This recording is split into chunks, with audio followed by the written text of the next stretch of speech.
Nintendo is seemingly held at a higher stance than other companies in the gaming industry, despite being regularly involved in controversy.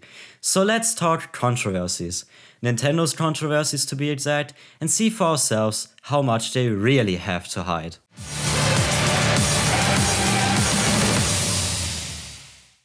The Nintendo of today is somewhat known for its anti-crunch sentiment. However, this wasn't always the case. In the developer interview Volume 3, Super Metroid composer Kenji Yamamoto and Yoshio Sakamoto, Metroid's creator, talked about it. It really was hard. Back then, we had a nap room with lots of futons lined up, and staff members took turns sleeping. Sometimes we didn't know when we had last slept. On Christmas night, we were, of course, working, and when Sakamoto and I had a late meal, we saw people having a good time on the news. We wondered why we couldn't do that too. Now, this example was, of course, from the 1990s and is therefore not really representative anymore, but Nintendo has continued this at least up until 2004. According to former Nintendo planner Motoi Okumata, who had this to say about his development on Mario 64 DS.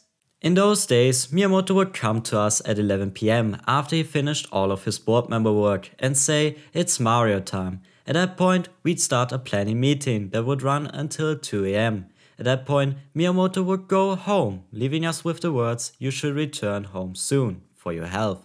Over the next 2 or 3 hours, we'd write the game design documents and summarize the instructions for our artists and programmers. It was the craziest crunch time that I've ever experienced in my development career, but if the god of games was working so much, could we give up?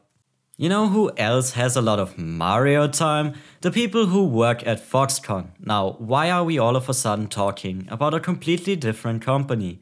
Well, because Foxconn assembles Nintendo's electronics, and not just Nintendo's. Basically all tech giants partner with them, including Apple, Microsoft, Sony, and so on. They are famous for their horrible working conditions. From 2010 until 2018, a whopping 22 employees threw themselves off a building.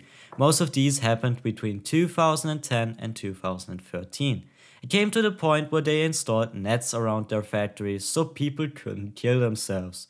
One person even hanged themselves in the factory bathroom, and about 2 more suicide specifics are unknown. Important to mention is that the suicide rate per 100 people is actually lower at Foxconn than in the rest of China. I personally think this doesn't change anything, however, because there are multiple reasons why people kill themselves in the rest of China, while there seems to be only one reason why people commit suicide at Foxconn. Can you guess it? It's Foxconn. For example, one of the above-mentioned suicides was committed by a person that lost an iPhone prototype, who also claimed prior to death he was beaten and his apartment searched by Foxconn employees. If that's not enough, more than 150 employees threatened to also seek death in 2012. Wait, we got more. They also got an additional unwanted attention when it was revealed some of the workers were underaged, around 14 to 16 years old. They were threatened with expulsion from school if they didn't work and also had to work crazy Mario time. 14-year-old 小王 had this to say.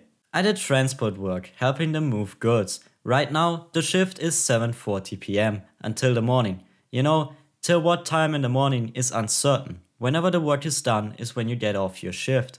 If you don't finish the work, he, the production line foreman, won't let you end your shift. Usually you can get off by 7 AM. My arms would hurt from the work.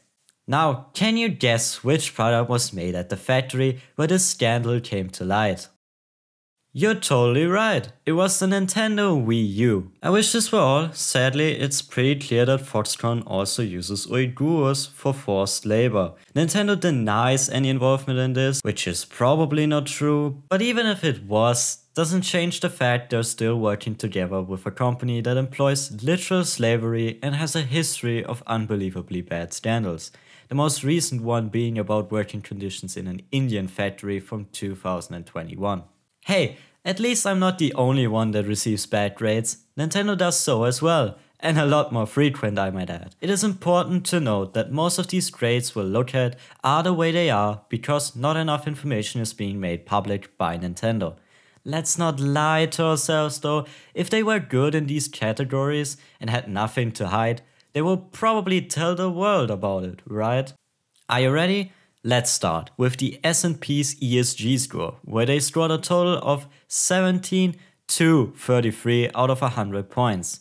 Then we move on to the CDP, where Nintendo only responded to the request about information once, and when they actually did, they got a D. Both of the last two scores also include environmental factors or were specifically about them. These scores are both far from perfect, so I wanted to know more and seriously? Fall for my ass! And when it comes to the CDP, all I can find is this. On the other side, these are all the things Nintendo does according to their own side. It really is hard to determine how responsible they really are in not destroying our planet because of the disconnect in scores I can't check to what they claim they're doing. I'll leave the following article down below, which went over the environmental impact of a Switch console. In summary, mineral sourcing is an abomination of pollution, while transportation is mixed and recycling is pretty much top notch. The Switch console is also very repairable and energy sufficient. I mean, surprise, surprise, the weakest console currently on the market is also the most energy efficient one of the three. Let's get back to human rights though. Here we have a far clearer picture. Nintendo got a measly 5.5 out of 25 in the corporate human rights benchmark. The business was assessed in governance and policy commitments, embedding human rights and due diligence, as well as remedies and grievance mechanisms. Nintendo appears to make a lot of claims in their CSR reports, even though they can't provide enough information to meet the criteria given by the benchmark. The words, however it is not clear, can be read everywhere. Now we go over to Know the Chain. Here the score is 23 out of 100 points in 2020. Not great either. In 2012, they scored, applause please, a total of 0 points out of 100 when it comes to conflict minerals. This changed by now, because they seemingly now just buy out of countries without conflicts, was still worth mentioning though.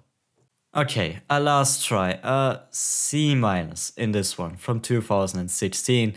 That's at least okay, I guess. So what should we think about these scores? Well, they all paint a clear picture that Nintendo isn't doing enough. At best they're average, at worst they're on the literal bottom, or just buy somewhere else and therefore don't help solve the problem. And while there can be an argument made about the accuracy of these scores, they're so consistent that something could definitely be done better. Here's a comparison of Nintendo scores compared with similar companies. Okay, I promise it's the last one about mistreatment of employees. This time we talk about Nintendo of America. Some of you might have already heard it. NOA contractors complain about low pay, needing to overwork themselves and not being allowed to unionize.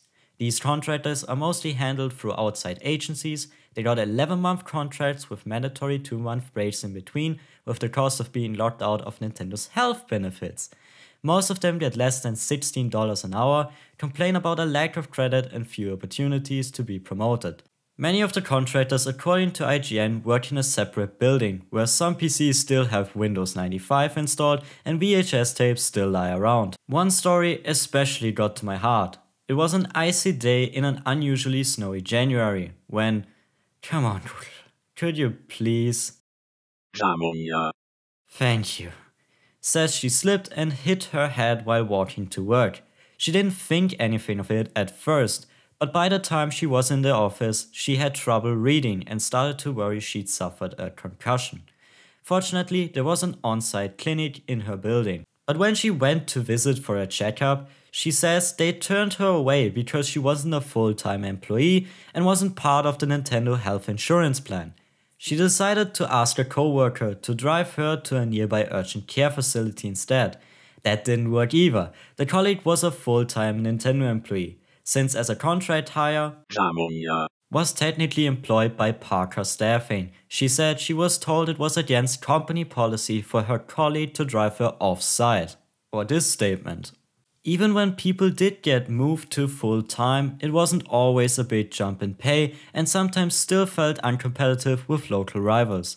Full-time pay is of course better, but still not great by industry standards. It's almost as though they want to compensate us with the privilege of working for Nintendo. Nintendo keeps on giving, don't they?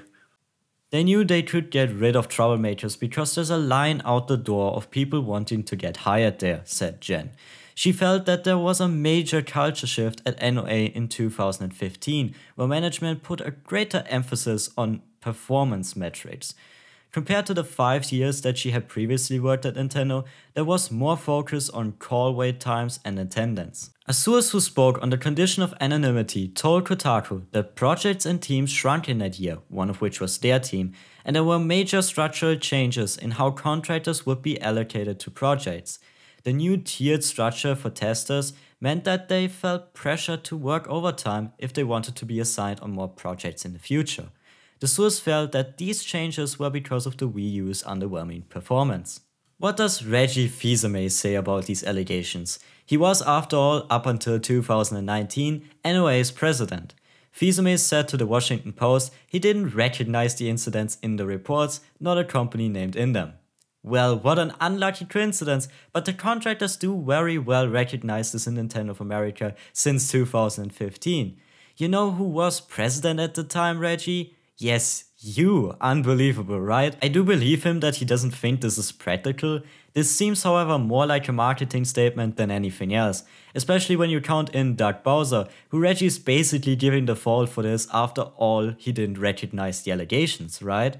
Shifting the blame on someone you just gave over these problems to after you left is a pretty low move, Reggie, I have to say. There is, however, hope. In the meantime, current and former staff Kotaku spoke with are waiting to see if Nintendo of America starts changing or tries to quell the latest upswell in complaints, as it has allegedly done with past ones. Who exactly is at fault here in the end, Nintendo of America or Nintendo of Japan, is hard to determine. Some of the NOA employees say NOA can't even change a wallpaper color in a meeting room without approval from Japan. Wait a second. Well, take that, Nintendo. Wait, no reason to get so violent, or else I have to use your hospital. What? I'm a contractor? I have no right to use it? Think this through, you don't have to do this!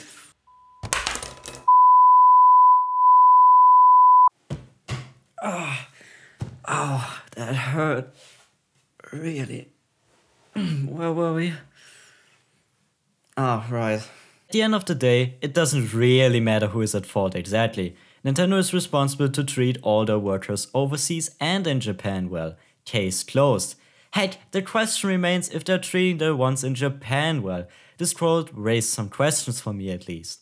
A third source told Kotaku that it was difficult to push back against things like overtime because our Japanese counterparts would do more, so we have to match what they do. Yes, Nintendo is anti-Mario time when it's about game development. For example, at the Kyoto studio of Monolith Soft, work starts at 9 AM and ends at 6 PM, Monday through Friday.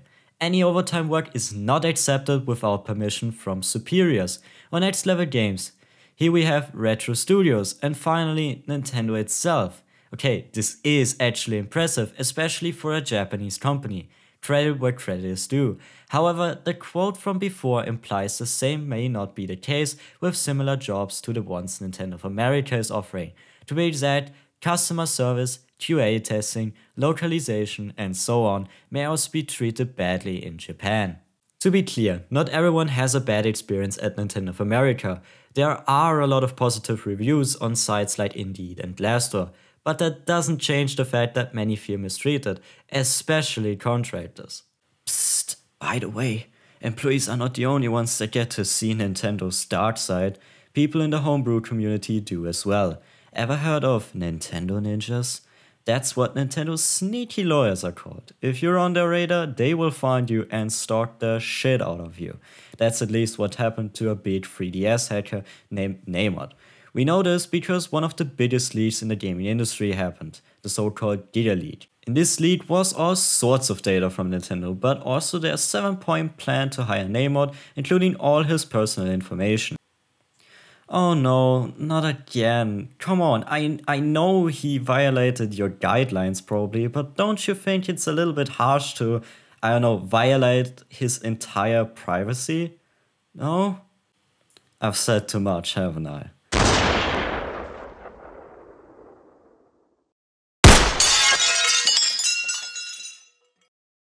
Nintendo Switch Online is still failing in the one basic thing you're actually paying for, a stable connection. It also has the same subscription trap like every subscription service has, or should I say had. Nintendo is shutting down its older stores, which is bad for video game preservation, while being fully anti-piracy despite not wanting to sell most of these older gems to you, no matter what. That's coming from a company that may have used a pirated version of Super Mario Bros. On the Wii Virtual Console and sold it to you. Piracy is also enough reason to shut down a Smash Bros. Melee competition, a game that Nintendo isn't making money from anymore. Afterwards a Splatoon competition because they wanted to protest the decision. The eShop refund policy was, or still is, pretty shady. Nintendo is also shutting down basically everything fan-made, containing their IPs and products. For example, these Etika Joy-Con shells, which were raising funds for a good cause. The good cause was suicide prevention, by the way, something Nintendo doesn't seem to be a fan of, like we learned today. Then there is all the limited time stuff to exploit fear of missing out. The outrageously monetized mobile games, looking at you Mario Kart Tour, go hand in hand with releasing unfinished sports games. And for the cherry on top, Joy-Con drift.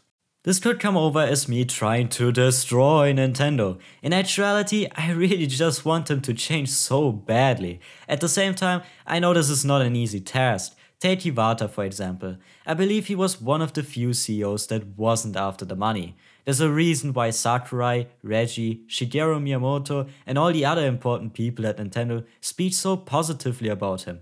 Not as a CEO, but as a friend. There's this whole story of Iwata not wanting to lay off people in the Wii U era, instead he took a pay cut. You probably have heard it 1,000 times by now. I also think he was one of the main driving forces in changing Nintendo's approach to game development when it comes to working hours. Coincidentally, when he died in 2015, the cultural change at NOA happened. Despite all of that, Nintendo was still bad at keeping the mentioned assembly lines, mineral sourcing and so on without horrible conditions under his leadership. Why that? Well, first of all, there's a reason why all big tech corporations have the same problem. Maybe not as bad, but still. This would have been an expensive and very long-lasting task. A task that would probably let the Wii U's price explode. The next question would be if consumers are even willing to pay the price that comes from not breaking human rights. You watching the video probably are, but what about all the consumers that don't know about these issues? They would just see a higher price tag.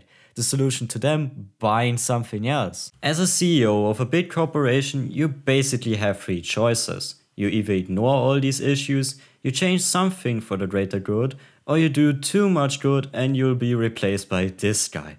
I mean, there isn't really another way than doing stuff like this slowly over time, or the investors will be in a bad mood. Just too slow for my taste, and that's why I think current leadership under Shuntaro Furukawa needs to be woken up and do something that's not cracking down on consumers for once. That's why I made this video in the first place, so they at least have the standard of other tech corporations and stop lagging behind. For all the other stuff, NOA, anti-consumer decisions, I don't have an excuse for. These are all things that could be changed easily in comparison to the whole Foxconn thing. But current leadership decides to not do so, despite making record profits unlike with the Wii U. Apparently, it's just too profitable to exploit customers and contractors. So, what to do? Unlike most products, there's no obvious alternative to Nintendo products. There are other game makers, of course, but few make games like Nintendo does. Now, I could encourage you to buy games used or emulate at the same time, however, Nintendo does seemingly treat their developers so well in an industry where 100-hour weeks are not only normal, but expected. And in a country like Japan, where something like this is not even a gaming industry specific problem, but a general one. Really, Nintendo should face consequences, but it also shouldn't be forgotten what positive steps they took for the overall gaming industry when it comes to crunch. But then again, there are the NOA contractors. Nintendo is an incredibly mixed bag, aren't they? So let's just conclude. Nintendo is working together with Foxconn, which has a history of forced labor, child labor, overworking their employees and general miserable conditions. Nintendo seems to be treating their contractors badly, Nintendo has done crunch in the past, Nintendo is unfriendly to the consumers in many cases. Their environmental impact is intransparent, but they are taking measures to be environmentally friendly. They seem to treat their developers well with high pay and less than 8 hours of work a day. Now, what you do with this information is up to you. I do want to encourage you, however, to let me know your views on Nintendo after this. Also, share some of your information, positive or negative, about Nintendo. This was some extensive research. Sadly, I can't find out everything. Bye!